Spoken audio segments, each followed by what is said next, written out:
liberals, not the conservatives, are the one who pound. Not appropriate.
Hey everybody, welcome to Downballot. We do this most Tuesdays at 7:30 p.m. Pacific right here on Twitch.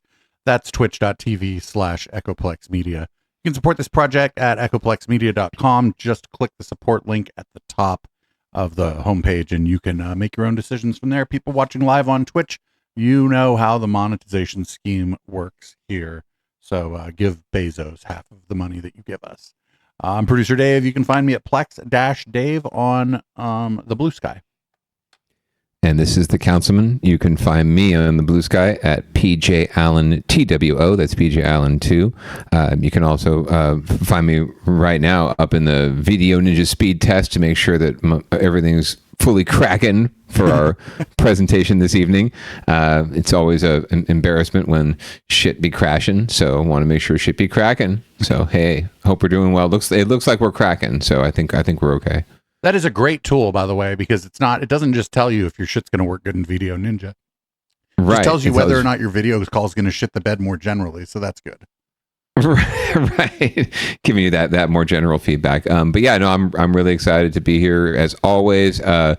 It's summertime, and as we've said before, sometimes that can seem like slow news time, but that's just a great opportunity for us to dig in a little more on certain stories, which is how we like to roll anyway. So maybe instead of an hour and a half to 3 hours of down ballot, you might get like a nice tight hour 15 out of us. Get the fuck right? out. Like Get the fuck you out wouldn't. here. You could post something real tight. Producer Dave, you wouldn't have to edit. It would be a dream come true. I don't edit shit. Fuck that. Oh, okay, that's true. Actually, I you love even listen hearing to your own myself fucking show? No, I don't like listening to myself talk. I don't It's- actually. God. I have it on my Spotify, and I'm like, wait, this is my show. Skip. Exactly. Like that's exactly what happens, right? I'm listening to something else on a podcaster and or a podcatcher, and suddenly I'll just not be paying attention, working, doing something else, or maybe falling, like nodding off. And then suddenly I'll hear your voice or my voice coming through. I'm like, what the fuck is this shit? I'm hearing Producer Dave in my sleep. No, it's our fucking show. It's the 69th best local news podcast or whatever. Was that generally podcast, or was that California, political California based? So it could have been like food. We're up there with food podcasts and news. I think it was news about California, like local news. I think it was like about California though. Okay, well, we're 69th, which is kind of cool, actually. I mean, I kind of like that position myself. Me too. So I'm comfortable with that. And really, rankings and awards are for losers anyway. Like, who wants that? It's an honor to be nominated. I mean, that thing that they send out is they just want money.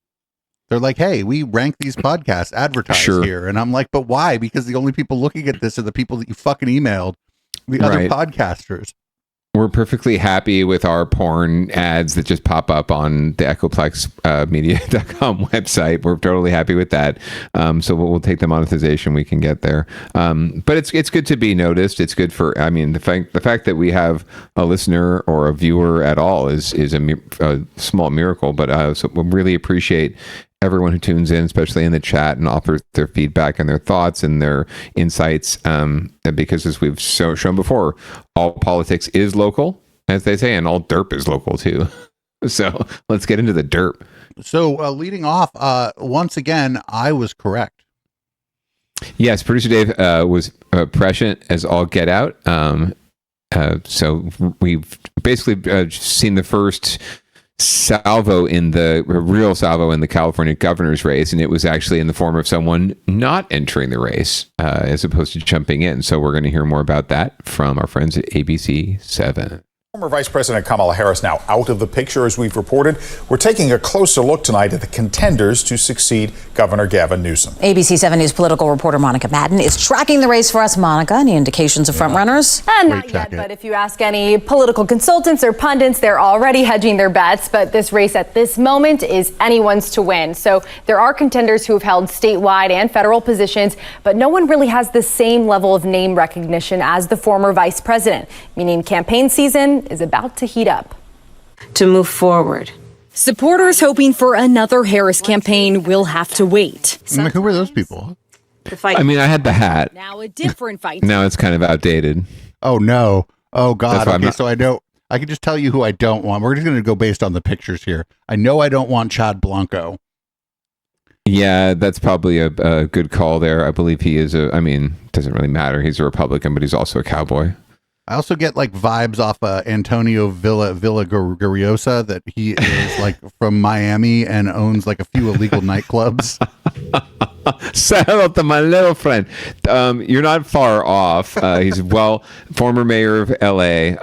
Very well connected. Yeah, very well connected. Was in the state legislature, I think, maybe for a minute, but probably most known for being mayor of LA. He ran for governor before, I believe, or at least lieutenant governor. So interesting guy, but yeah, very much the Tony Montana of California politics, if there is one. I hate to judge a book by its cover. I know. Well, in sometimes the book does, the cover does tell you all that you need to know about the book. He just looks like one of the uninteresting antagonist characters on Burn Notice, Which reminds me, I need to get back up in that, but we'll talk about that some other time. I'm looking forward to it. Anyway, I'm sorry, we're supposed to be covering the news. Oh, sorry, we have a show to do. Sorry, hi. My fault. Fault. Center stage with a lengthy list of lesser-known politicians vying for California's top office. Yes, it's on. We have a campaign to run. Many taking to social media, others blasting out fundraising emails, like former Congresswoman Katie Porter writing, quote, "We're the clear front runner in this race," citing her 28-point lead in a March poll by GBAO Strategies. I think Katie Porter's going to, see a lot of folks supporting her. Oakland-based political consultant Jim Ross says Porter can attract the cash, but the field is still wide open. She has a real base and real following. I think you would have to consider her a front runner in this campaign. The lieutenant governor, Eleni Kouliakis, she's raised a significant amount of money. She's raised just around $9 million. Speaker Emerita Nancy Pelosi appearing to endorse Lieutenant Governor Eleni Kouliakis on CNN Wednesday. Well, that's not good for her, is it? Name. We have many great candidates. One in particular, Lenny Sakopoulos, whom I support. While endorsements and fundraising will pick up, Ross says there's more to a winning message. Money can't buy attention. So you're going to have to come with really strong ideas in order to burn through and get the attention that you're going to need to win this election. I do think that this will be really a contentious race. There's still room for wild cards, and don't forget about the Republicans. Got a bunch of let's forget about the Republicans. It's a 2-1 state. Democratic candidates now that have very little name ID and not much of a track record to run on. Also, the California Republican Party is fucking crazy. True. All these things are true, and yet there will still more than likely be a Republican in the runoff. I would almost guarantee it. You're spending a tremendous amount of money tearing each other apart, while Republicans provide a viable solution for the state's future. If they can consolidate behind one, if the Republicans decide, we're going to pick one of them and that's who we're going to support, then they can maybe get a candidate into the general election. Now, one of the leading Republicans running is Riverside Sheriff Chad Bianco, and he's debuting a new endorsement on his campaign website today from San Francisco Sheriff Paul Miyamoto. And because we have this election after a 2-year incumbent for Governor Gavin Newsom, consultants say they're expecting this race to be very heavily focused on policy and the direction of the state post-Newsom. It should be a tight race, too. Absolutely. So, that's what we're expecting. That sheriff, I feel like we've run a clip of him before. Yeah, I forget in what context we'd certainly have. I don't believe this is his first. I mean, he's a sheriff, so it's not his first foray into politics. But as far as we would have, too, and it must have been. He must have done something crazy or something for her because he's not exactly local. Yeah, for sure. It would have been a all politics is local kind of a segment. I don't recall, to be honest with you. And that's a good point, though. If there are multiple Republicans, it's a little harder for them to consolidate. But there are enough Republicans in this state, as far as voters go, who vote, to get a Republican into the runoff, simply because there's going to be so many Democrats, and there are so many Democrats who are going to have money, have endorsements, are not going to have egos, and aren't going to be backing down anytime soon. So and especially now that Kamala has bowed out, they probably all see themselves as viable, whereas most of them, I think, if not all of them, would have said if she had jumped in the race that none of them were viable. And that would have pretty much ended everything right there. Now, to say that a Republican can get in the runoff is, that's no big deal. Whether they could win a runoff is, they could go get stomped 2-1. Yeah, very unlikely. I mean, the most recent example, of course, is I believe it was Adam Schiff running against Steve Garvey in the senatorial runoff. Well, that was a bit of a special case too, though, because Steve Garvey. I don't know who's crazier, Steve Garvey or the fucking cowboy whose name I already forget. Actually, now that I think about it, because I don't remember how he got on the down ballot. Right. Yeah, but so as far as policy goes, more likely very similar, but different personalities maybe. But either way, regardless, even if it was. We were talking about, I don't know, I'm trying to think of who this might be, but if you had a Republican who, was not crazy and who had, like a Romney style, like a Romney style old money jackass kind of Republican. Right. Or like fuck Ronald Reagan, even, honestly, even if he came back from the dead, right? He could not get elected. I'd vote for him because I feel like he's at a disadvantage being a corpse.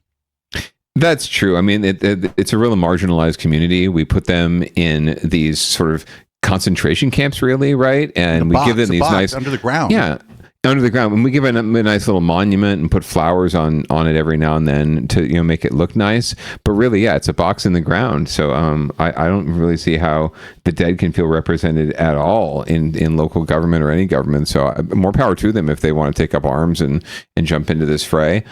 We could use more zombie attention and more definitely more of that undead kind of vibe in our elections. Even though I mean, especially if you emphasize the next story and this lovely screenshot we have here, you already got kind of like a very morbid vibe going through government anyway. So maybe the undead would feel right at home. So I have a hypothesis as to maybe I have a hypothesis why Harris didn't win. I think that the Democratic Party might have put their thumb on the scale telling her not to. I think why she didn't run. The Democratic Party is in some kind of way right now where there needs to be like a changing of the guard within the party, and the same old in the biggest state in the country sort of impedes that in practical ways, but also as far as perception goes.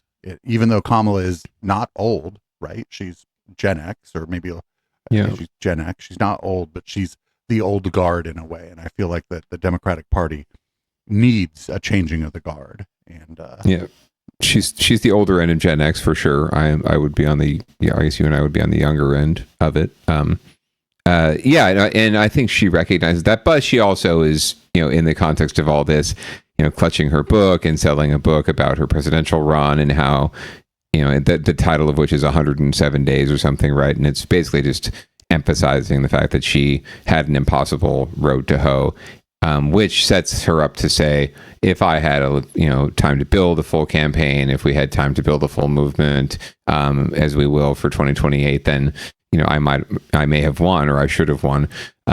So really, she's talking about going on a tour to listen to Americans. She's not running for anything, she says, but she's going on a tour to listen to people. And it's just all the same rhetoric you hear from even Gavin Newsom, right? Who's very obviously going to South Carolina to listen to people, right? And anyone else is going to Iowa in the middle of the winter, right? Or summer, forget it. It's hot as fuck there right now. If someone's going to Iowa right now, it's not because they love the weather or they're looking for the field of dreams. They're running for president. And so more than likely that's her angle anyway. I never got the sense that she was fully invested in running for governor, except as some sort of way station. And to her credit, good on her for not treating that office as a way station, because you're the governor of the fourth largest economy in the world is no way station. And it shouldn't be treated as such. And Gavin Newsom's treating it that way now, and it's really aggravating. I guess kudos to her for not stepping into this fray and not disrespecting the office of governor. I wish people would just be more straightforward and just, I'm freaking running for president. But, people like to play it the way they want to play it, and they have to respect their right to do that. And I mean, we'll see what's next for her. It may turn out that between now and the time that you might run for president, she may end up doing something else that she really enjoys and cares about, and decides not to go through that fucking circus again. So who knows? Yeah, I think it's more. We're actually gonna move on to winners and losers, because we mentioned people who might be running for governor. Yeah. This guy's president. This guy's got a message. This is winners and losers, where there are no winners unless you were rooting for somebody. You're certainly not going to be rooting for this guy. And this Matt Mahan, Mayor Ed 209 of San Jose, has a message for the homeless. I'm sure they're listening to him. Yes, they have him on speed dial, in fact. Largest city living up to his commitment to tackle the homeless crisis. The latest report released earlier this month shows that San Jose is seeing a record number of homeless people. That latest count showed 6,500 unhoused individuals, meaning the homeless population in San Jose is up by 3%. Those same numbers also show that more of the homeless are now in shelters, a nearly 40% increase from the last. Like they have kind of a blurry, almost like bluish gray and white sepia, or just like almost blue version of sepia tone, and it looks like the dude's smoking a fat fucking blunt or something. Right.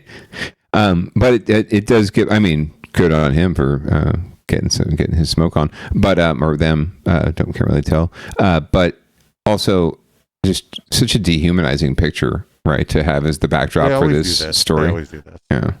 Anyway. Joining us now is the mayor of San Jose, Matt Mahan. Mayor Mahan. Oh, yeah.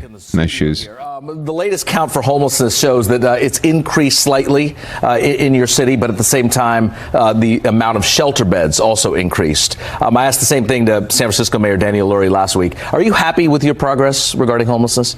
Well, we have a long way to go, but what's really encouraging about these numbers is that we are steadily reducing the number of people who are living outside on our streets. When residents talk to me about homelessness, they're largely referring to people living outside. His constituency is largely referring to the things they see that make them uncomfortable. Correct. And he's about to say that without saying that, right? He's about to forgive them and humor them. Residents talk to me about homelessness. They're largely referring to people living outside in tents and RVs and other vehicles. And that they can see. That's unsafe, unsanitary, and inhumane. That headline could have said that actually unsheltered homelessness is down 23% over the last 5 years and is projected to come down another 10% this year because we're building more interim housing and safe shelter this year than any other city on the West Coast. So statistically, you're right, sheltered, unsheltered still counts as homelessness, but we have dramatically changed the ratio of homeless residents who are forced to live outside in a tent encampment versus being indoors in a safe, dignified place. You have a political ally here in President Trump. He has said, even repeatedly, recently, that he supports some of your ideas that you talk about to prohibit these homeless camps. What does that tell you about the politics of this issue? Well, I don't. It tells me a little something about this. That's for sure. I mean, correlation, causation, something. Anyway, roll the clip. Republican, the reality is we all want to see people off of our streets. I think what's missing from the Trump executive order, it's always a mixed bag. The emphasis on addressing untreated addiction and mental illness is right on, and I agree with that. On the other hand, we have to acknowledge that a majority of people on our streets are there for economic reasons. They can't afford the rent. They may be suffering from a physical disability. They may have had a divorce, job loss. Increasingly, they are older folks. They're senior citizens. We're going to need a multi-pronged approach. Prevention, interim housing and shelter so that no one has to live outside in a tent encampment, and more housing that is affordable to people at lower incomes. We can't just isolate one part of the homeless population or one solution and pretend that it's a silver bullet. Another huge issue in your city and in so many cities are the deportations, the actions that ICE agents are taking. There's a proposal by one of your council members there, Peter Ortiz, to require ICE agents to reveal essentially their faces, no masks, and properly identify themselves. Would you support something like this? I have not seen this proposal. There's nothing in writing, but the spirit of it, I understand. I don't want to see us normalize a world in which a few guys in a van can roll up and, without identifying themselves, drag you into an unmarked vehicle. That is a certainly scary reality that we sometimes see on video. In general, there's a reason that we expect our law enforcement agents to have a badge and to identify themselves and at least the agency that they're with. So I think there's a logic to that. At the same time, there's always nuance. These policies in practice are always more complicated. There are times when that may not be safe for the public, for the officers involved. And that's what the feds would say, that this is safety for the agents themselves. I think we need law enforcement professionals and judges and people who really study this to find the nuanced policy that strikes the right balance. So I want to see something in writing. I also will, just to set expectations with the community, our local law enforcement does not intervene. We don't participate in, we also don't intervene in federal immigration law enforcement. So I'm not sure how we would enforce this policy were the council to symbolically say we believe this. That's one thing. What it means in practice could be quite another. Thank you, Mr. Oh, this is easy. What are you talking about? If me and the councilman and 3 people from the chat in a van put on a little jacket that says we're the police and we go fucking effect an arrest, the local police should arrest us. Sure. Because we have not identified ourselves as any kind of official law enforcement in any sort of meaningful way. And that should be what you should do. Sure. Yeah. I think Mayor Ed Duchon is talking about here is, basically the chain of command and authority, right? Like the city doesn't have the authority to dictate to ICE, a federal agency, how they conduct their business, right? And we wouldn't have any kind of, real legal means of enforcing this. Although we could just fucking arrest them and then let the legal means figure themselves out. But it's just cowboys helping cowboys for the most part. I do want to point out, I am sympathetic to an argument around safety, right? But at the same time, protecting identities. But at the same time, you have chosen to work for ICE, right? Like as someone who's an ICE agent, I don't know what the hiring standards are for ICE compared to like the San Jose Police Department, for example, which has reduced its standards quite a bit, but had, at one point pretty high standards that you had to meet, basic standards you had to meet in order to be even considered for the academy. But if you want to be a cop, San Jose is begging for cops to come and work for them. There's other cities and jurisdictions that are begging for people to come and work for them because they're understaffed. So you have, if you're in that law enforcement world and you're looking for work, you have chosen to go to ICE. You've chosen this work because you fucking love it. There's something about it that you love. And I don't see a whole lot to, like for me at least, in my values to love in that work, right? Unless you're in like maybe there are desk jobs where you're actually helping people navigate the immigration system, but I sincerely doubt that's a role that people get into ICE, to fill. You go to the nonprofit sector in legal aid to do that, right? So I have very little. While I understand the argument, I have very little sympathy for the argument because I just don't see how. I think you deserve to have your face exposed if you're going to go out there and, like they said, basically ruin people's lives, tear families apart, and all because Trump told you to. Like, come on. Also, not for nothing, the same people that were telling us that wearing any kind of mask during COVID meant you were going to suffocate on your own germs or whatever are the ones that are generally for these people covering their faces. It's a little bit of hypocrisy. Yeah. That was perfect. Great analogy. I don't know. I think there are certain circumstances under which law enforcement might conceal their identities, but I think most of the time we're talking concealment of your identity through like subterfuge. And by that, I mean like undercover work, infiltrating like organized crime, that kind of thing. Yeah. You don't show up and be like, I'm Officer Bob and my badge number is such and such. I'm here for the crime meeting. Yeah. I heard there was a cop working in our racket. I cannot wait until we discover them. Maybe they will reveal themselves. Oh, it's me. It's Bob. Hey, how's it going? But yeah, but we're not talking about like undercover work, disrupting like organized crime or human trafficking organizations or anything like that. No, we're just talking about people who are covering their faces and not identifying themselves, even as to what agency they work for.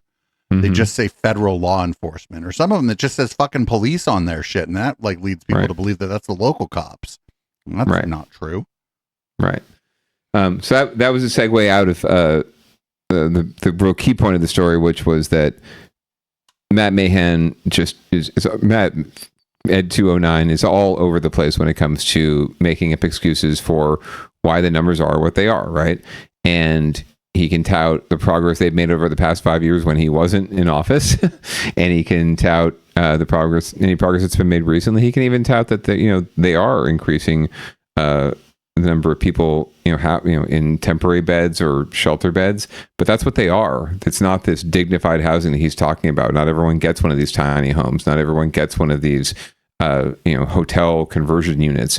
Most of the beds they're talking about, most people are talking about, are living in, if not congregate shelters, very close to that, or sanctioned, or now what will be sanctioned encampments or safe sleeping zones or whatever they want to call them, or safe RV parking sites. Are they counting sanctioned encampments in this number of shelters? Well, they can't now because they don't even exist. The first one hasn't opened yet, but it's behind schedule.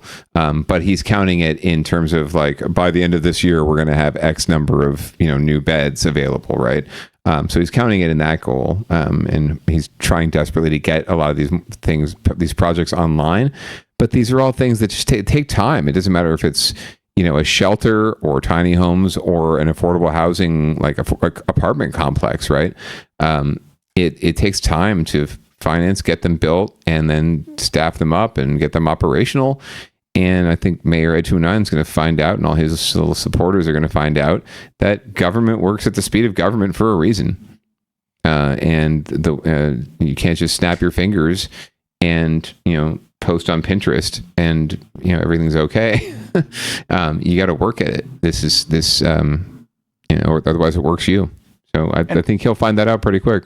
And he ran on, I'm going to fix this problem because I'm a businessman or whatever. And I think people are, even the people that supported him are probably going to figure out, like, by the time it comes time for him to run for re-election, if that's in the cards for him and he doesn't try to climb the ladder and like take a dump on the city of San Jose on his way out. Like, right. Oh, it's more like we're the toilet paper trailing off of the shitty toilet paper trailing off his shoe. Right. That's really where we'll be on the way out the door. And I appreciate, Raj Matai, hard-hitting journalist that he is not, but at least brought up the analogy to Trump that's been made recently, because like what you just said, right? What was Trump's message, right? I alone can fix this because I'm the deal maker, right? The art of the deal. I'm the businessman. I'm a billionaire because I know how to get a good deal. It just because it's coming from a Democrat, just because it's coming from some Bellarmine grad who says that he's a man for others and he cares compassionately about the people that he's trying to arrest and kick out of neighborhoods where they're bothering his constituents. That's what he said. He said also get them off the street. He didn't say get it. Like this is he gives it all away when he says get them off the street. Right. And yet on the flip side, what he'll say is that and we also have to invest in solutions to these systemic problems, right, that are putting people in the end of the affordability crisis. But that's someone else's job. Well, exactly, and that's the thing. He says all that, and then goes back to City Hall, and what's he trying to do? He's just pushing more money to and diverting more money from affordable housing and pushing it in prevention measures, renter protections, and he's putting it into these temporary solutions to just alleviate the visual problem right now, especially because we got the Super Bowl coming next year and the World Cup and the men's basketball tournament, right? Oh, and there's going to be a lot of eyes. That's going to be some hot shit for down ballot. Right. So there's going to be a lot of eyes on downtown because while these events are at, Santa Clara, we are we have the downtown 20-minute light rail right away. Correct. Street. Well, and there is no downtown in Santa Clara. Like if you want to go out and have fun and have any kind of excitement afterwards, you're either driving up to San Francisco or Oakland, or taking BART or Caltrain, or you're just hopping on light rail and coming to downtown, and that's where a lot of the teams are staying. It's where a lot of the activities are going to be, and they don't want the skeevy homeless people, clogging up the streets and the trails and the visuals and letting people take their snapshots and making they want to make San Jose beautiful like they did the last time we had a Super Bowl. So sweep them under the rug and get Steve Aoki to come and do a concert, and that'll be it. Yeah, but whatever you do, don't have any local bands because they might say swears. Definitely not. No F-bombs allowed. We get family friendly only, cake only. Like during Netroots Nation, it was a long time ago when it was in San Jose, 2013, 2014. There were some people that were like they were at Netroots Nation, but they were in touch with me, and they like, oh, San Jose's so nice and so clean. I was like, oh, do you rent a car? They're like, yeah, I took them to the jungle. I was like, what do you mean? I was like, it's a city like every other fucking city. It's just like the downtown is like they scrubbed it. They scrubbed the downtown and made it shiny and made remove all the graffiti like right around the convention center. I'm like, this is not some fucking utopia. This is like any other city. Yeah, and now the jungle has come to Guadalupe River Park, which is sort of our central park, right? And next to the arena and downtown and the airport and everywhere, and people flying in right to San Jose see it out their window as they're flying in one of the largest encampments. Flying in on first correct, class, so maybe their own jet. Yeah, mostly in their own jets. I don't know if you spend a lot of time. I spend a lot of time plane watching because our bad baby loves watching planes. So we take her to watch planes flying in and out. And most of them are private planes in San Jose. So she says, "Ooh, little bye-bye, big bye-bye." And whenever it's a private plane, it's a little bye-bye. But there's a lot of those. And they have to look at one of the largest encampments in the country as they're flying in to San Jose. So I'm glad they have to. It's probably it's one of the few places that they haven't been able to adequately figure out how to handle. So folks have pretty much got a space there for that they can call their home. So it serves a good purpose. But just as we'll find out later, moving folks around and just getting them out of the way now, it's not solving anything, and it's not helping them. That's not compassion either. So. Well, something a little closer, nearer and dearer to your heart as a former education official of some sort. This next story is about East San Jose, and it seems like one of the school districts announced a new superintendent just a couple weeks before school starts. Yeah, they shit-canned their last one and then hired an interim. So we're going to find out more from NBC Bay Area.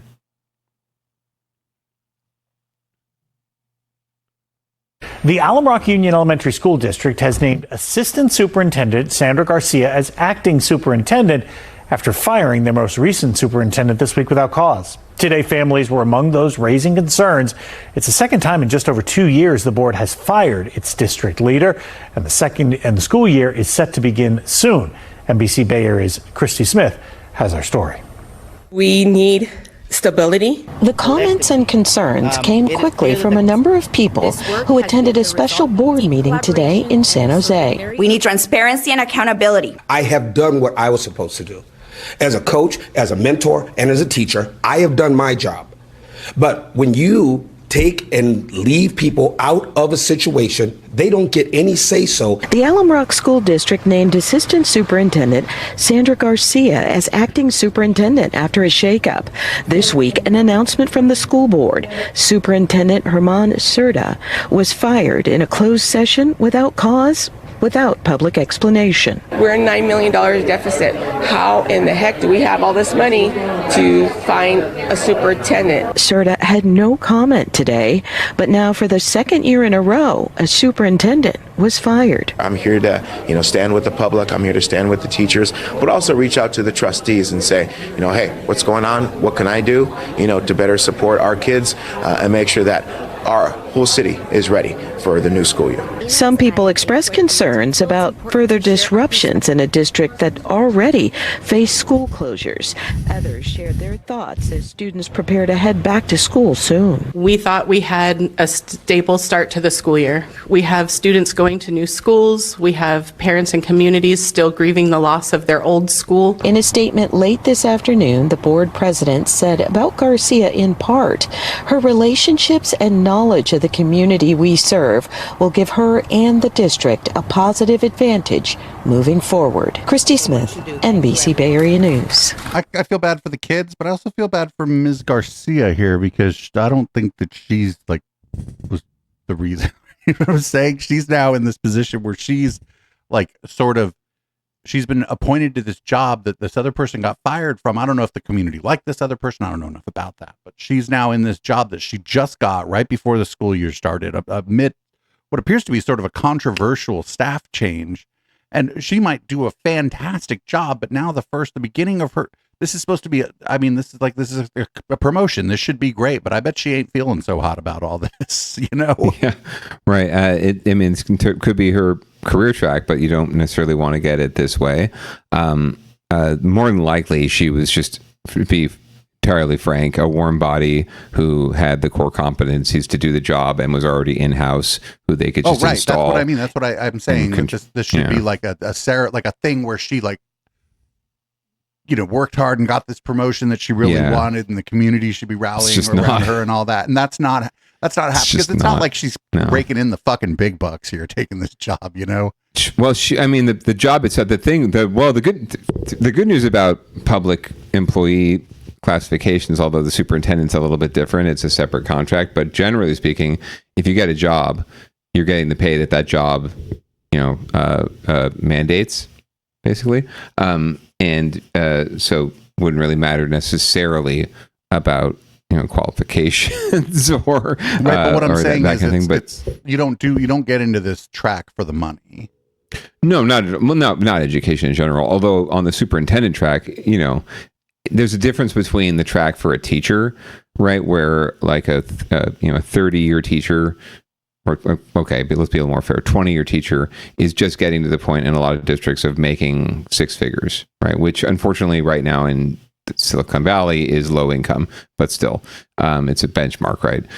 So that's 20 years, 25 years in, you're making that. A superintendent, generally nowadays they're making in like the high six figures, 200,000-300,000 sometimes a year plus benefits. Some superintendents are up because they're recruited from elsewhere and they're in demand. And cost of living is so high. They're even offered like low interest loans from the district to buy a house here, right? It's part of the job. Bonus and yeah. Right. So there's actually quite a bit that goes into it, and I'm guessing poor Sandra is not getting any of that either, right? She's being asked signing bonus, none of the perks. Yeah, that if they had to recruit. step like into this pile of shit. Again, I just feel bad for this person. Maybe this person really wants this job, but is just like, fuck, man, I really, this is actually where I wanted to be, but not like this, really.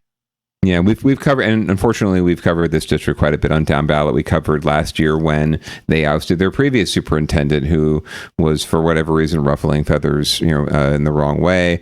And they have a board that is quite dysfunctional. No matter how many elections turn over the seats, it just seems like they just keep getting more and more dysfunctional to the point where there's really only one person out of the five that's making any sense when they deliberate.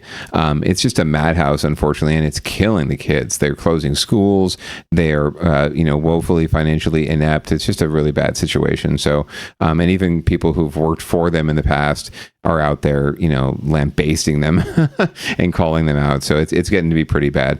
We'll keep monitoring it, but I do feel like you for Sandra. But the black dude was saying too, he's like, hey man, I've done my job. I've been a teacher, a coach, and a mentor. Why is the administration basically such a shit show? He didn't say that, but that was like the gist of what he was saying. And 100%. Why are you failing us? Why are you failing our kid? Like I'm out here fighting for our kids. What are you doing? Right? Like, and why do I have to be here, like advocating like this in front of you? Like, why do you have the authority? Right? Maybe make that guy the fucking superintendent. Hey, it's not a bad idea. Some of the best districts, frankly, are run by former teachers. When it comes down to it, some of them, not all of them, but teachers know what's up. I'll say that much, and they know about running a school in a lot of ways that your average bureaucrat does not. And a lot of superintendents, frankly, are just bureaucrats, and they just float around being bureaucrats, and they don't actually get into the meat and potatoes of actually what it is to be a classroom teacher. And just difference, and just there's a communication style that comes with probably having been a teacher that people tend to appreciate, I think. I definitely do. The bad baby does. She doesn't listen to Good Wife or me at all. Just fucking listens to her teachers, though. Well, good. As long as that's okay with you, that's okay with me. Exactly. And so we'll have the dad jokes section of Down Ballot on a later episode, but for now we can move on. Okay, so we're going to move. Actually, we are going to move on. This is also in San Jose. Apparently, the assistant fire chief was fired, and nobody really knows why. Correct, and we still don't, but we're going to hear whatever there is to know right here. There's a big shakeup going on at the San Jose Fire Department, but so far, nobody is saying what's behind it. The assistant chief is out, and his attorney says he might sue. Fire Chief Robert Sapien announced in this internal email obtained by our investigative unit that Assistant Chief James Williams was, quote, separated from city service on Sunday. It notes Williams had been with the department since 2021, but gives no explanation for his departure. We asked the fire department and the city manager's office to clarify, but both declined to talk with us, citing personnel rules. Williams' attorney, though, sent us this statement. Assistant Chief Williams is exploring all his legal options regarding his unfortunate termination from the city. So we just don't know. We don't know. Some of this stuff does kind of suck because it's like in their employment contracts, right? Where that you can't, like, if the dude fucking shit the bed, you actually can't say so right away. I mean, it actually, for the most part, any kind of decisions like this, especially whether it's public or private employees, frankly, privacy reigns. So there may never be a need to disclose the information.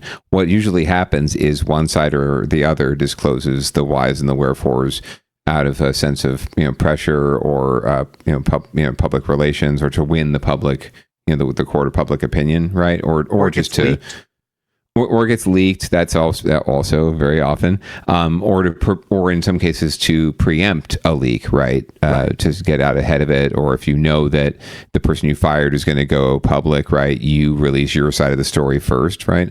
But it has to be done carefully. If you're the entity, if you're the employee or the he doesn't he won't necessarily have to toe that line.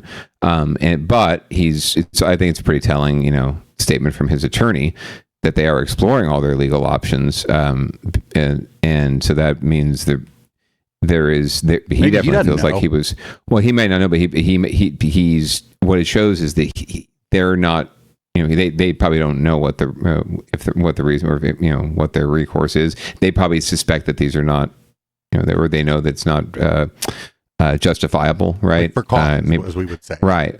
I mean, and more, he's probably under a space where he can be fired without cause, but that still doesn't trump. Sorry for the use of the freaking word. That still wouldn't overtake if there was prejudice involved, right? Like, I'm not saying this is why. I'm just saying because he is black. If he were fired if they could prove that he was fired because he was black. Right, that's an example of, even without cause, that is something he could absolutely sue on and would win in court, no doubt. But what you were saying about the public statements, it reminds me a little bit of, like when you see when depositions in civil cases come out, a lot of times the deposition is sealed. And the reason that these depositions come out is because the defendant starts, maybe they're a public figure and maybe their name is Alex Jones, and they start going on their show and running their mouth about what the fuck happened in the deposition, and it's untrue. Right. And because they started running their fucking mouth about the deposition, now the prosecution's attorneys dump the depositions like onto YouTube. And I think it's like like maybe a similar case here where the privacy stuff, where if the person who's been fired goes out and starts running their fucking mouth and you think it's not true, you are willing to take maybe the risk on the privacy side. Because of the fact that you think they're out there running their mouth about some shit that's not true. And I think that's sort of maybe how I'm thinking maybe it plays out, and it's just a similar way. Yeah, 100%. It's just the information game, right? It's the news. It's the news cycle, right? And you, whether you're a prosecutor or defendant, defender, you want to own the news cycle for your client, and whether your client's the city or an individual, right? So, yeah, that's generally what dictates it. But all things being fair, if normally this kind of stuff would never come out, and there's plenty of employment decisions and at will hires and fires that happen every day that we don't hear about because there was either there was a reason or someone doesn't have attorneys that they can bring in to help defend them. So we'll find out. Hopefully, we'll find out more. I don't know if it's about the pink poodle. But if it all goes back to that, I hope that's my hope is that it all goes back to that pink poodle case. But honestly, I mean, all they did was give a homegirl a ride to work, so far as I can tell, and then drove her around Did they let her honk the horn? I don't know. The investigation has been completed. It hasn't been released. I hear it's pretty bad, or at least not great. So there was that. There was also a situation where there was a fire captain who stole some. Was that in San Francisco, or was it at San Jose where they stole the drugs from the evidence lab or whatever it was? I think it was San Jose. The fentanyl, yeah. So there was that as well. So this very well could be a scapegoating situation where, like, okay, well, this is the guy responsible for those fuck ups. We'll just get rid of him. But no idea yet. We'll find out more. I don't want to impugn Assistant Chief Joseph or anyone else. We'll find out what happens. We're going to move up. Hopefully. We're going to move up the peninsula to San Francisco. It looks like this is a case of well, I got to climb the ladder and I'm going to pull it up after myself, but I'm not 100% sure. I think you're accurate there. I had absolutely no idea actually that Supervisor Dorsey identified this way. I always just knew him as an ex-cop, and that was sort of the cover that I read his book by. So this will be an interesting story. Let's see what happens. All cops are bad, even the gay ones. San Francisco Supervisor Matt Dorsey standing firm in his proposal to get rid of the city's equal benefits ordinance. Today, we have a requirement on the books that basically bans more than 55% of businesses from even bidding competitively on goods and services contracts with the city and county of San Francisco. Dorsey, who is openly gay, tells me he believes the law is outdated and could be costing the city millions of dollars every year. He says given the extreme budget deficit and fiscal constraints San Francisco is facing, reviewing laws such as this one is the right thing to do. I believe that we have a responsibility to our taxpayers to take a hard look at our contracting. What can we do to make our competitive bidding more competitive, to save taxpayer dollars, to get more value for taxpayers' bucks? Not everyone agrees with Dorsey, though. That includes Gwen Craig, a former president of the Harvey Milk Club, who helped get the law passed back in the 90s. Craig says given the current political landscape of the country, laws like the EBO are still important. Leave things in place for the possibility that they may be all you have to rely on in the future. Don't strip away rights that you know might be needed. Craig says in addition to being monumental for the LGBTQ community, the EBO has also had an impact on thousands of other people in San Francisco, too. There are elderly couples who have taken advantage of this. There are heterosexual partners who have taken advantage of this and continue to do so. Dorsey says if marriage equality was ever reversed across the country, he would be in favor of bringing the EBO back into effect in San Francisco. But for now, he says he's pushing for what he thinks is right. The Equal Benefits Ordinance is no longer a gay priority. It does not serve any purpose to advance LGBTQ plus equality. Man, if the fucking news was just had the capability to spend 45 seconds telling us what the law that they're talking about does, that would be fucking fantastic. Wouldn't that be wonderful? I found this such a confusing story, and that's a lot of the reason why it ended up on Downballot, because I'm like, this is just, it's very emblematic of local news's abdication of responsibility to actually this person tell says the this news. and this person says this about this law that we're not going to even take fucking 15 seconds to tell you anything about. Right. Like from listening to Supervisor Dorsey talk about it, it sounds like it's about more equality or equity in bidding and RFQs from the city and who they decide to contract with, right? And that absolutely is a process that has historically been rigged against any kind of marginalized community. So I think it's still viable to have a policy like that on the books. But then the former Harvey Milk Club president was referring to pretty much domestic partner like benefits, I guess, or I don't know if that's death benefits or what it is, or inheritance. But that got me really confused. I'm like, what? So wait, what is this policy about? Is this about business bidding, or is this about governance over individual finance, personal finance? I don't know. Either way, I do think whatever that is.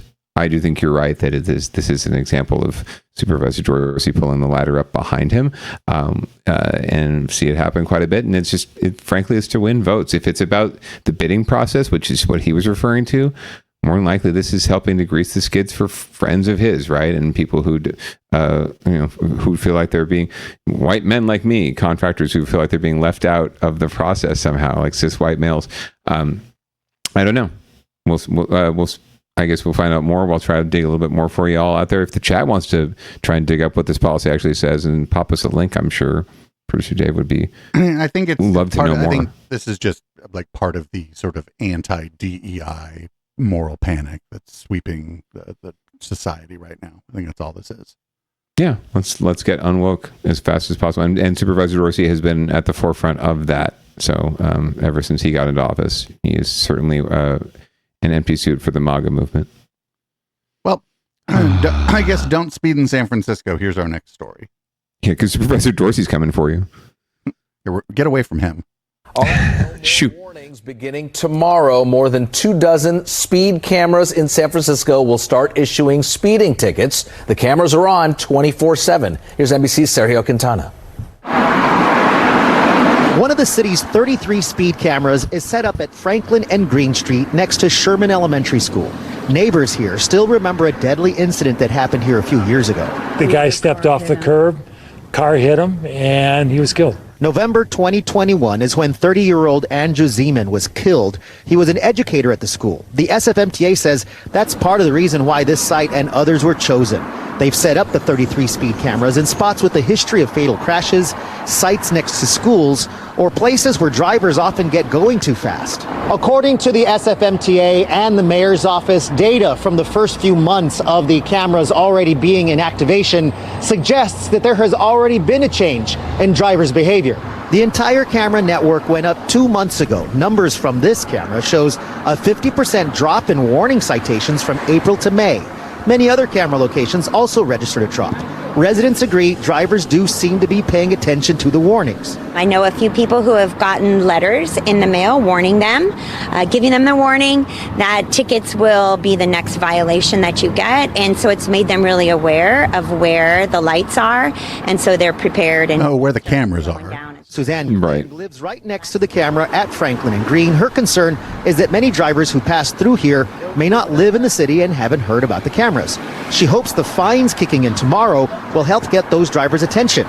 Marta Lindsay with Walk SF agrees. If you're driving through our city, at this point now, you're probably going to see at least one of these. And hopefully drivers get the message, this is a city that enforces speed.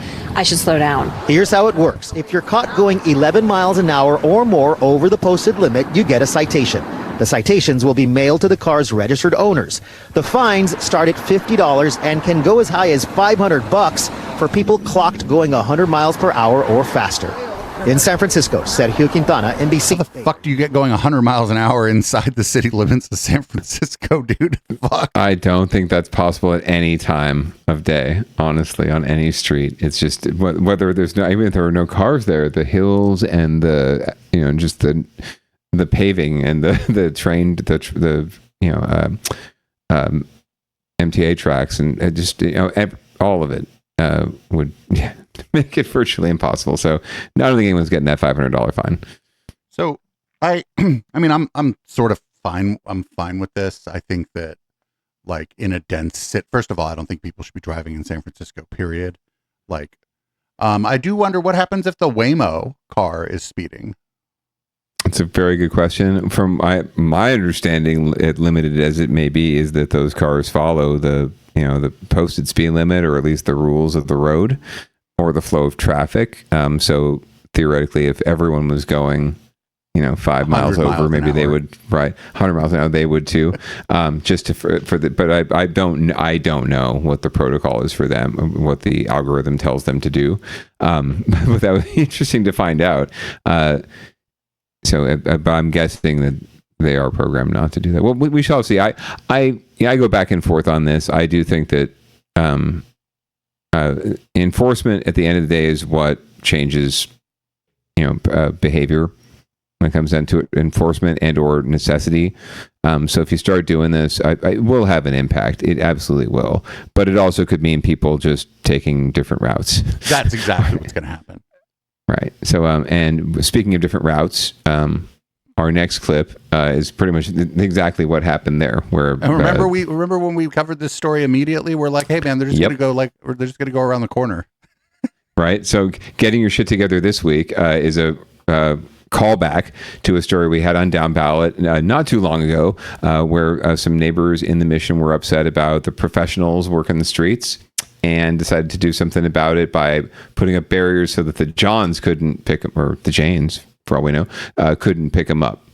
So producer Dave, again, in your prescience, sir, predicted exactly what happened, and we're going to find out from KPIX. Tonight, though, with the fact that it has been over a year since neighbors in San Francisco's Mission District sued the city for not doing more to stop sex workers from doing business on their streets. The city installed these barriers to try to keep the workers out, but neighbors tell Kara St. Cyr that all it did was move the business up the block. Shocking turn of events. I would be concerned if I had kids walking around. 18th and Shotwell in the middle of the night. A lot of changes, but Camilla says the prostitution issue remains the same. Going to work, if you leave very early, you might see someone having sex, like out in the street, just like that.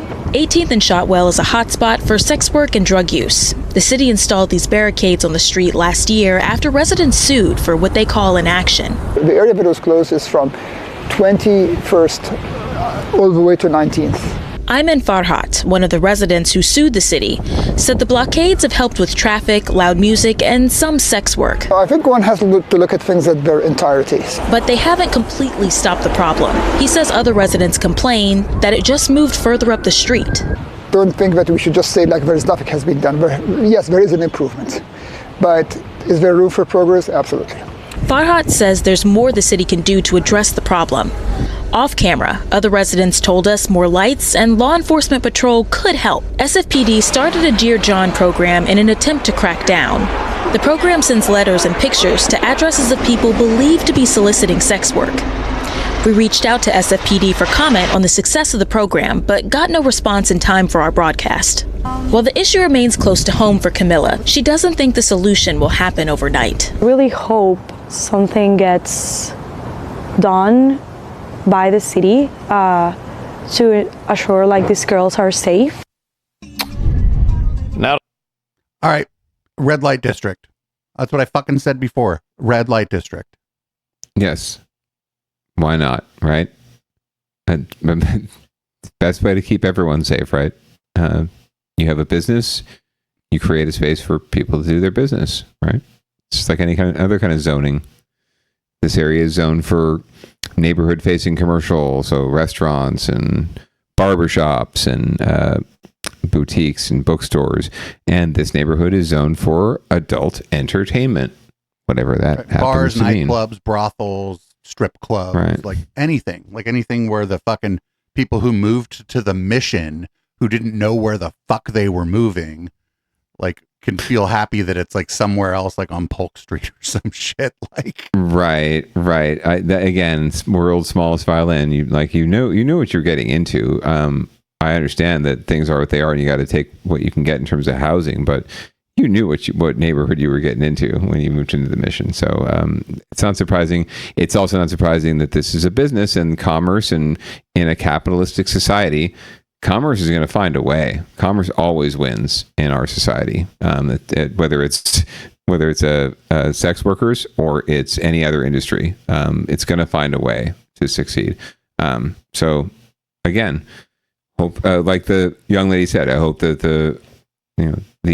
the workers are safe, and that we can do as much to protect them as possible, because that's the most important thing, frankly, not the vibe of of the street behind Mission, where so much other stuff is happening that you would not like to see in front of your house. It's just a block away, so therefore you don't worry about it anymore. Yeah. Welcome to San Francisco. A lot of people maybe move to the Mission and don't like actually hang out like in their neighborhood, because it's like, I don't know, man. I don't know. Hop on BART and get out. Just seems really, really silly to me that like, I don't know, man. That's just the Mission. It's the Mission. That's what the Mission's for. I don't know what to tell everybody. It's close to the BART line, so I can get places. Yeah, I mean, like whatever. I don't know. Again, this is like a situation. I just think a red light district solves a lot of problems. There ain't nobody on the street in the street corner trying to sell you weed no more for true reasons. So it's sort of the same idea. True that. Anyway, moving right along to Down Ballot, we've got, I think, one story this week. And it's semi-local. It's California local. So folks are probably aware, if you're watching the news and if you're watching or paying attention to Echoplex Media at twitch.tv/Echoplex Media, you probably know a little bit about the work that's going on in the Texas legislature to attempt to redraw all of their congressional districts so that they can gain potentially 5 seats for Republicans in the next midterm election, and help. That's a dangerous game, by the way, because if the other side gets pissed off and turns out, you done fucking giving them all of these fucking seats that they wouldn't have won otherwise. Extremely dangerous. So while some folks like myself and others in Democratic circles say, well, fuck them, let's go win those seats, right? Let's mobilize voters and win those seats. And others, like Gavin Newsom, are proposing that California take the same tack and forego the independent commission that's been by voter fiat setting these districts for more than 10 years, for 15 years now almost, and let the legislature do it again and set really partisan districts that would give the Democrats something in the neighborhood of 15 more congressional seats if we did it that way. So we're going to find out a little bit more about that plan and the arguments on both sides from this story from, I believe, ABC7. While Texas Democrats were fleeing their state, California Democrats had a Zoom call on Sunday evening with federal leaders to strategize their rebuttal to Texas Republicans.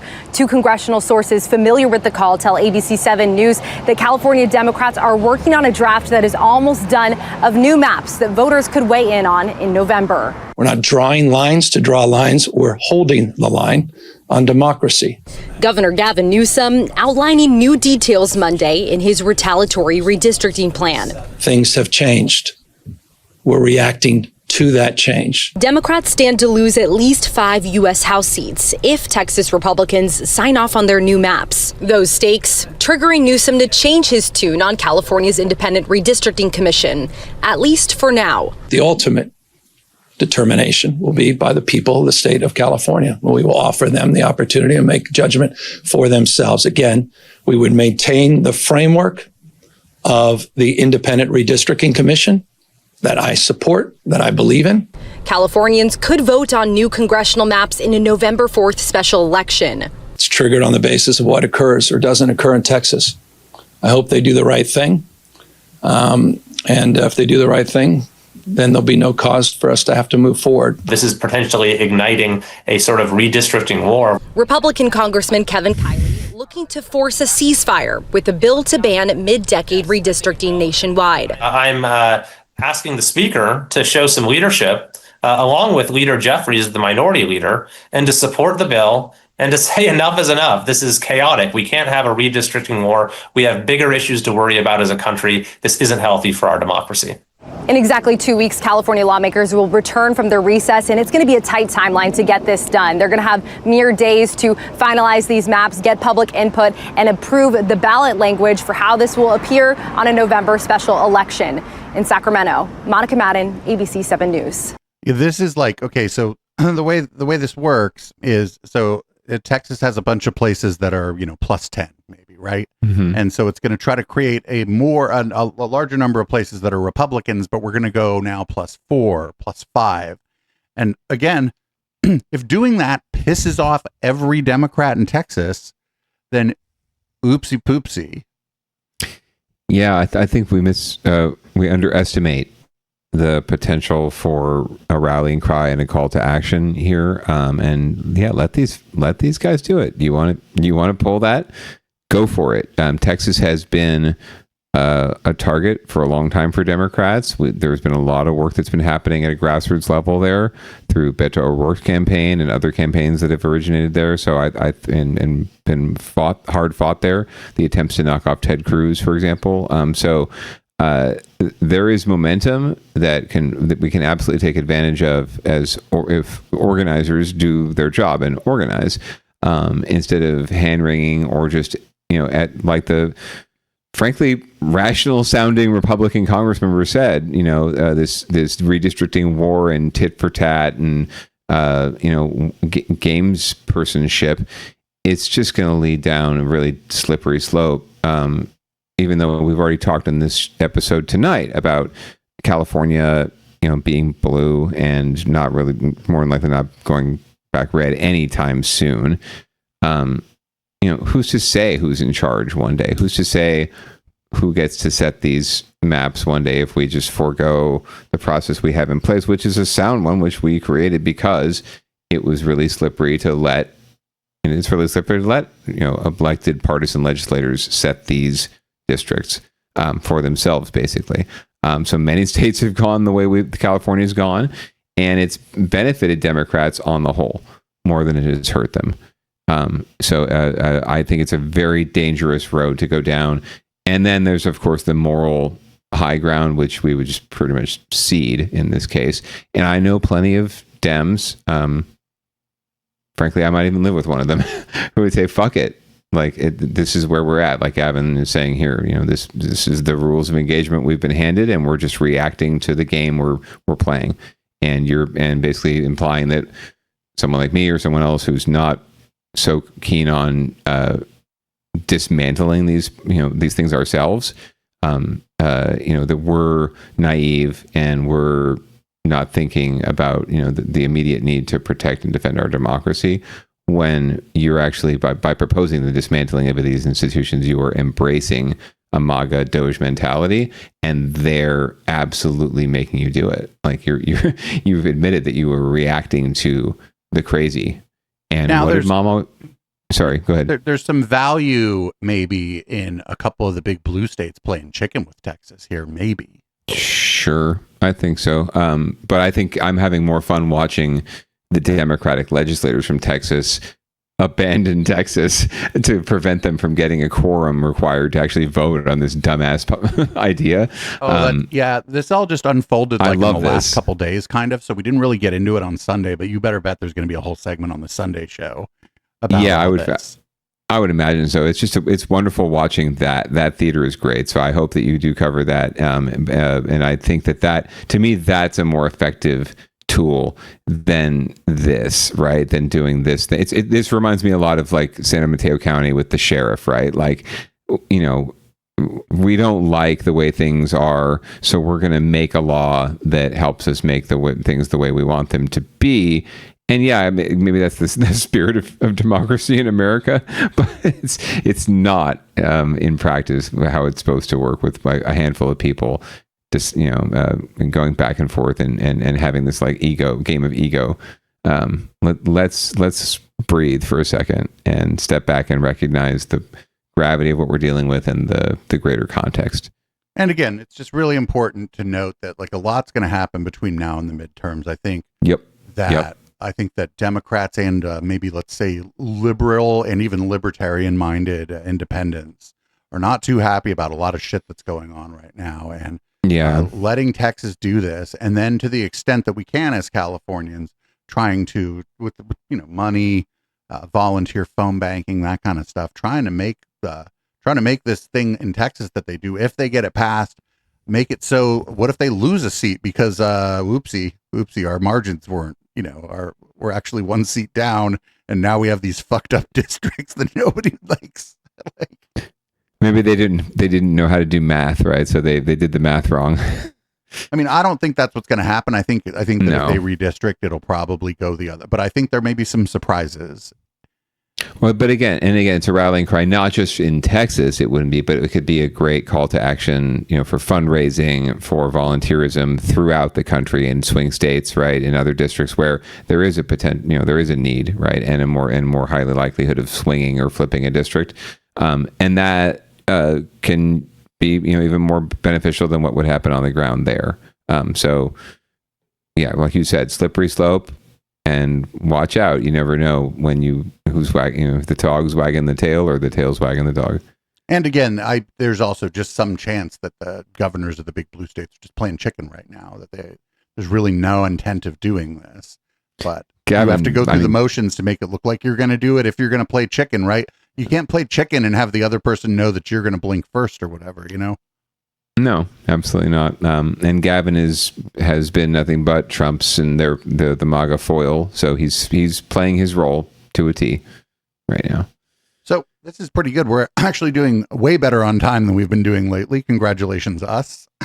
Hey, hooray! We're moving up to 68. Trimming the docket down. Yeah, we'll see. We'll see what happens once we get back into campaign season. But we're moving up to 68 after this episode, I think. So I just want to tell you that this and another thing story, the headline is probably misleading in some sort of ways. Yes. I don't know if this is necessarily the last video store in San Francisco. Certainly not. Yeah. For those who remember, videos, there's still Blu-rays. I think my brother still invests in Blu-rays. But this is a lovely human interest story about a tiny little video store in Noe Valley that's serving a purpose still to this day. We're going to learn more about it from KPIX. Some businesses have to work a little harder to keep their doors open, but the last surviving video rental store in San Francisco has found some creative ways to stay in business and draw in a new generation of customers. Itai Hod takes us inside. In a world ruled by algorithms and autoplay, one small store in San Francisco still does things by hand. No streaming, no logins, just rows and rows of DVDs, and a local crowd keeping movie night alive. Did you ever imagine when you opened this store that you'd be the last one standing? No. Colin Hutton is the owner of Video Wave, believed to be the last remaining video store in San Francisco. For years, he thought the final credits were about to roll. There's been many, many moments where I thought I wouldn't survive it. The trouble started around 2008, when streaming took over and video stores began to fade to black. But then, something unexpected happened. Customers started to return, including a whole new generation just discovering the joy of coming attractions. Is it the tactile thing? It's a tactile thing. 23-year-old Caitlin Zephyr says there's something refreshing about slowing down and hitting pause. When it comes to things that are streaming, I'm like on your phone, it feels like everything's demanding your attention right away. And like these other things, there's a step removed from that. Believe it or not, DVDs are having a moment. Not quite a blockbuster comeback, more of a cult classic rewind. While overall DVD sales dropped last year, 4K editions jumped 10% and collector versions climbed 25%. Lucas Hildebrand, chair of film and media studies at UC Irvine, says for Gen Z, part of the appeal isn't just the films, it's the boxes, the artwork, even the act of browsing. I think there's also this hunger for people who grew up with social media and who grew up with the internet to actually have in-person interactions. What's your last name? Ironically, the store's future may depend on the very thing that nearly destroyed it, a subscription model. If I had 150 more subscribers, that would be the difference between not making it and making it. And if enough people sign up, Video Wave might just avoid the final cut. Thanks very much. Thank you. Colin tells us Video Wave has about 550 subscribers, which is just enough to break even. So that is not the only video store in San Francisco, I guarantee it. It's the only family fun for everyone video store in San Francisco. Yes, more than likely true. Or at least the only video store that someone bothered to tell KPIX about, because it's not as though they're out there doing like investigative journalism looking for the last video store in San Francisco either. So the stories get told by the people who want them told, right? What's the line? Whatever the line from Hamilton is. I saw a lot of VHS there too in the images, and I think one of the things the news probably missed is there's a lot of people who are archiving old VHS stuff that maybe isn't even available on like digital discs. I know. Right. I mean, there are friends of ours on Twitch who that's what their channel is about, is they just run old VHS tapes.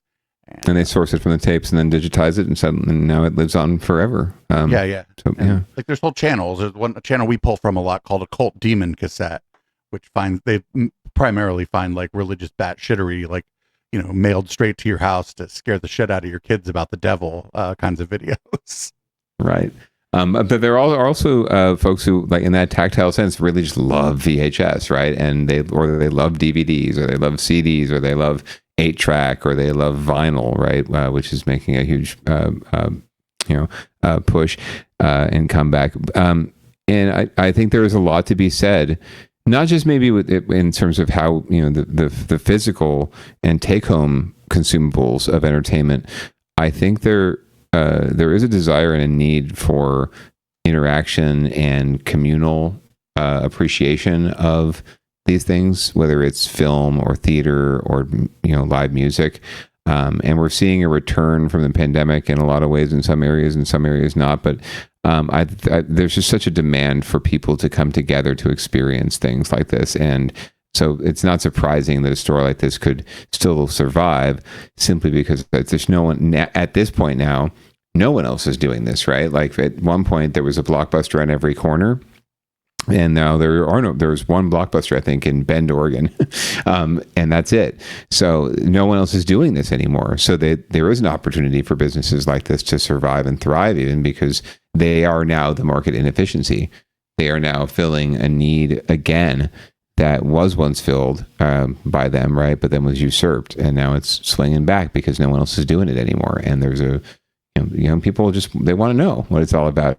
The more I saw like a 12-year-old walking or 13-year-old walking around the other day with a Nirvana shirt on, and I'm thinking, is this ironic? Like, did they get it at Target? Do they know who Nirvana is? Right? This is, we're talking 30 years ago. It's classic rock now, but there's a desire for any retro, right? So. And I think a store like this, if I don't know if he's already doing this, if he's not, he's maybe leaving a little on the table, helping people like source working equipment to play old VHS tapes. Something that I don't know if I can't imagine he's not doing that, but if he isn't, that's another way that he can make some money. Maybe not like sell it and warranty it, because that ends up being a big hassle, but like charge people some kind of finder's fee to track down old VHS, like working VHS equipment and stuff. I don't know. Who fucking knows? Or have a shop in the back with he and his brother, like, reassembling old fixing old. What a pain in the ass.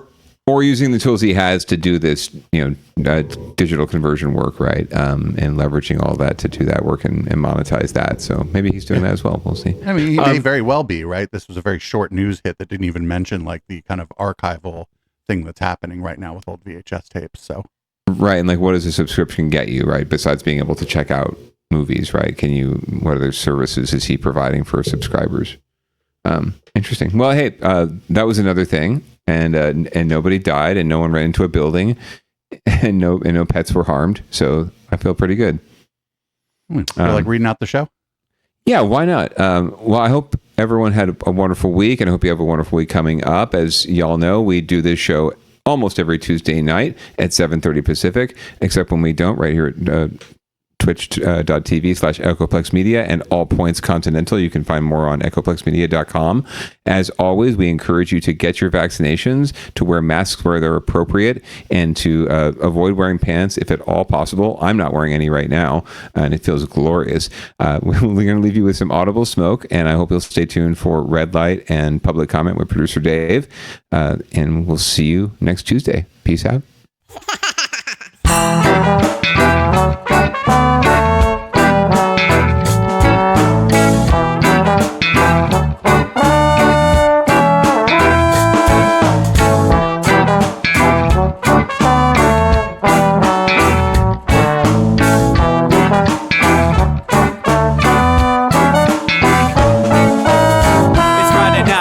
Time to get the party started. Pick up my phone just to check and see who's calling. Dress up real nice for the ladies at the bar, and I'm driving in my car just to get to where they are. Here at the local scene is where I plant my feet. It's where I smoke my cigarette and I hold my drink. I look at all my friends, they're all blazing greens. Here at the front of the stage, waiting for MTV. Where are those guys who's standing next to me with a pipe in his hand, ready to blaze for me? About 5 minutes later, we're all singing Queen. I get the fuck up on stage, man, rock the scene, yeah. We do what we want, and what we want is to jam. So sit back and enjoy the band. We do what we want, and what we want is to jam. So sit back and enjoy the band. Enjoy that band. I turn and head back to the bar for a refill, man, because you know where we are. We're headed out to the car to smoke another one and another one. Now just when the magic starts kicking in, I hear relapse playing, you know it's time to head in. Alright everybody, now it's time to grab a new drink, spark it if you got it, and then pass it to me, yeah. We do what we want, and what we want is to jam. So sit back and enjoy the band. We do what we want to do, and what we want is to jam. So sit back and enjoy the band. Enjoy that band. Last up on the bill for the show tonight is Down and Dirty at 5, so we're headed outside to spark up another joint. Now who's got my lighter? Stoner E, of course, shouldn't you be inside? I'm all up in this bitch, being who I gotta be. I'm fucked up like the U.S. economy. The truth is that I don't think logically. Stoner E take you on a psychedelic odyssey. Now inside motherfuckers is rocking me, and outside shit we smoke a lot of broccoli. Rocky the roller, yo, that sexy girl be jocking me. Ain't too drunk to fuck, but I'll probably do it sloppily. We do what we want, wanna do, and what we want is to jam. So sit back and enjoy the band. Enjoy the band and enjoy the band. We do what we want, what we wanna do, and what we want is to jam. So sit back and enjoy the band. Molly say that he like jamming and he hope he like jamming too. Well, I gotta say, thank you, Bob, we do. Yes, I gotta say, thank you, Bob, we do. Well, Bob Marley said that he like